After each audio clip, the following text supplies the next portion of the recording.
One day, Edward was in the shed where he lived with the other engines. They were all bigger than Edward and boasted about it. "The driver won't choose you again," said Gordon. "He wants strong engines like us."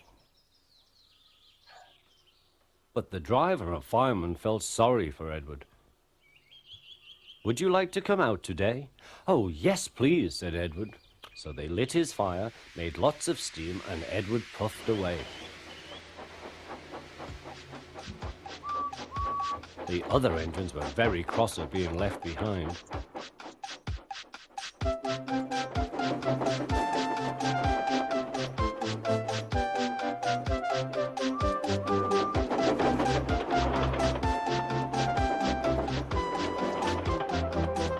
Edward worked hard all day.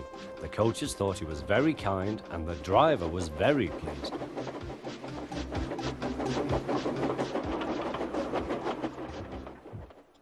"I'm going out again tomorrow," Edward told the other engines that night. "What do you think of that?" But he didn't hear what they thought, for he was so tired and happy that he fell asleep at once. Next morning, Edward woke up to find nothing had changed. Gordon was still boasting. "You watch me, little Edward, as I rush through with the express. That will be a splendid sight for you. Goodbye, little Edward. Look out for me this afternoon."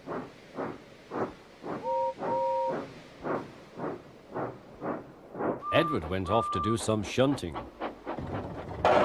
Edward liked shunting. It was fun playing with trucks. He would come up quietly and give them a push. Then he would stop and the silly trucks would go bump into each other. "Oh!" they cried. "Whatever is happening?"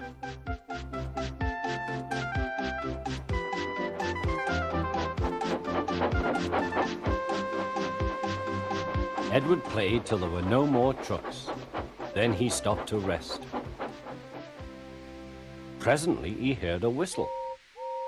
Gordon was very cross. Instead of nice shining coaches, he was pulling a lot of very dirty trucks. "A goods train, a goods train, a goods train," he grumbled. "The shame of it, the shame of it, oh, the shame of it." Edward laughed and went to find some more trucks. Then there was trouble. "Gordon can't get up the hill," the porter called to Edward's driver. "Will you take Edward and push him, please?"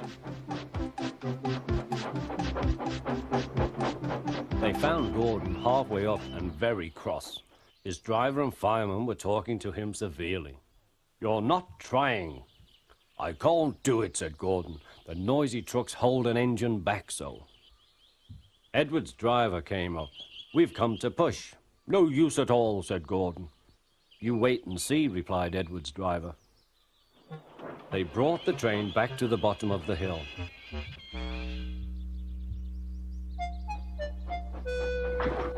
"I'm ready," said Edward. "No good," grumbled Gordon. They pulled and pushed as hard as they could.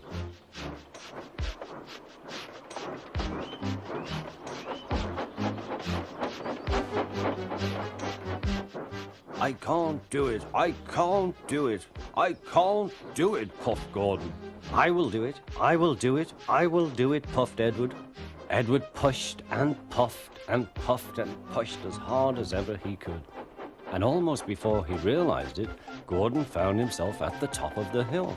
"I've done it, I've done it, I've done it," he said proudly. He forgot all about Edward and didn't wait to say thank you. Edward was left out of breath and far behind. He ran on to the next station, and there he found that the driver and fireman were very pleased with him. The fireman gave him a nice long drink, and the driver said, "I'll get out my paint tomorrow and give you a beautiful coat of blue with red stripes. Then you'll be the smartest engine in the shed." Well, guys, this was Liam here, Liam the Thomas Van 1 again. Check out my first video, once again, this is Liam here. This is Liam the Thomas Fan. Like and subscribe and comment. And yeah, I'll see you next episode. Bye.